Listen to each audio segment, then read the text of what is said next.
آج حکومت پاکستان نے تقریباً 1.5 سال بعد انڈیا سے تجارت کی اجازت دی ہے۔ اس فیصلے کا مطلب یہ ہے کہ پاکستانی تاجر انڈیا سے فی الحال کپاس اور دھاگا زمینی سرحد سے برآمد کر پائیں گے۔ ساتھ ہی یہ قدم دونوں ممالک کے درمیان بہتر رشتوں کے مستقبل کی طرف اشارہ کرتا ہے۔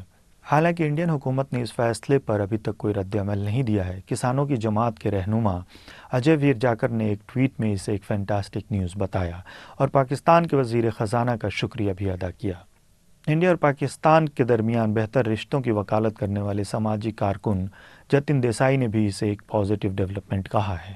وہیں جرنلسٹ آدتیہ راج کول کہتے ہیں کہ اس فیصلے کا مطلب یہ ہوا کہ پاکستان نے کشمیر کو انڈیا کا ایک اندرونی معاملہ مان لیا ہے، یا کم از کم ایسا لگتا ہے کہ مان لیا ہے۔ اگر اس مسئلے کے پس منظر میں جائیں تو دونوں ممالک کے درمیان تجارت فروری 2019 سے متاثر ہے۔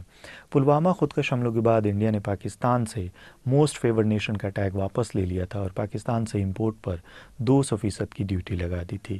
اس سے دونوں ممالک کے درمیان تجارت تقریباً پوری طرح سے رک گیا تھا، جبکہ دونوں ممالک کے درمیان دبئی کے ذریعے کچھ حد تک تجارت ابھی بھی جاری تھا۔ زمینی سرحد پر ایسا نہیں تھا۔ دونوں ممالک کے رہنماؤں نے عوامی طور پر رشتوں کو بہتر بنانے کی اپیل کی ہے اور اس فیصلے کو اسی سلسلے کی ایک کڑی کی طرح دیکھا جانا چاہیے۔